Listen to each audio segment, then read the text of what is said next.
மதுரையில டிவிகே மாநாடு நடந்து முடிஞ்சு 5 நாள் ஆயிடுச்சு. அவரே வந்து பாத்தீங்கன்னா அடுத்த வேலையை வந்து பாத்துட்டு போயிட்டு இருப்பாரு. ஆனா இன்னமும் வந்து பாத்தீங்கன்னா இவனுங்க வந்து கதறிட்டு இருக்கானுங்க. என்னன்னு வந்து பாத்தீங்கன்னா முதலமைச்சரை வந்து டிவிகே தலைவர் விஜய் அவர்கள் வந்து தற்கொலைவா வந்து பேசிட்டாரு. அப்படி என்ன தற்கொலைவா பேசிட்டாரு? அங்கிள்னு வந்து சொல்லிட்டாரு. அப்ப டிஎம்கேல சிவாஜி கிருஷ்ணமூர்த்தி வந்து பேசுவாரு. அவர்லாம் என்ன தமிழ் பொற்சொற்களா வந்து பேசிட்டு இருக்காரு. அடங்க அம்மாலன்னு பேசுவாரு.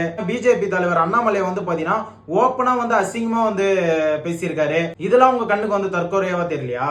டிவிகே தலைவர் விஜய் வந்துட்டு கட்சி ஸ்டார்ட் பண்ணோனே அதுல வந்துட்டு விஜயகாந்த் அவர்கள் வந்து பேசணும்னு எங்க விஜயகாந்த் ஓட்டுலாம் வந்து அவருக்கு போயிட போகுதுன்னு அண்ணன் சீமான் வந்துட்டு கேக்குறாரு. அந்த டைம் வந்துட்டு விஜயகாந்த் கட்சி வச்சிருக்கும் போதெல்லாம் எங்க போயிருந்தார் விஜய் அப்படின்னு கேக்குற அண்ணன் சீமானு அந்த டைம் என்ன பண்ணிட்டு இருந்தாருன்னு அதை கொஞ்சம் பாப்போமா? விஜயகாந்தை முதலமைச்சராக ஒரு கூட்டணி ஓட்டு கிடைச்சிடறான் லூசு பயலுக. அந்த கூட்டணிக்குள்ள இருக்கிற நல்ல கண்ணுக்கு கால் கட்ட மயிர் அளவுக்கு பெறுவானடா விஜயகாந்த்.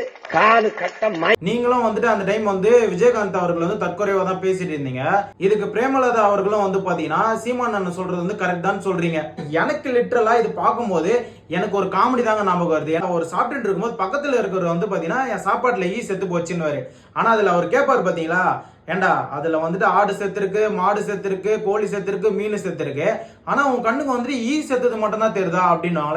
ஒரு பழமொழி கேள்விப்பட்டிருக்கோம், ஒரு கல்ல 2 மாங்காய் அடிக்கிறது. அது மாதிரிதான் செந்தில் பாலாஜி ஒரு கல்ல 2 மாங்காய் பல மாங்காய் அடிச்சுட்டா இருப்போம். பல மாங்காய். நான் மாங்கான்னு சொல்றதுனால வேற ஏதாவது நினைச்சுக்காதீங்க. நீங்க நான் மாங்கான்னு சொல்றதுனால வேற ஏதாவது நினைச்சுக்காதீங்க. நீங்க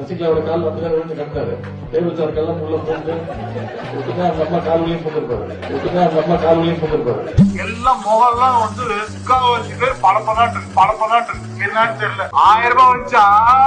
அந்த மாதிரி தான் நானும் கேக்குறேன். அவ்வளவு பேர் வந்து ஓப்பனா வந்து உங்க கட்சியில வந்து அசிங்கமா பேசிட்டு இருக்கான். ஆனா இந்த இடத்துல மரியாதையா வந்துட்டு ஒரு அங்கிள்னு சொன்னது வந்து உங்க கண்ணுக்கு தெரியுதா?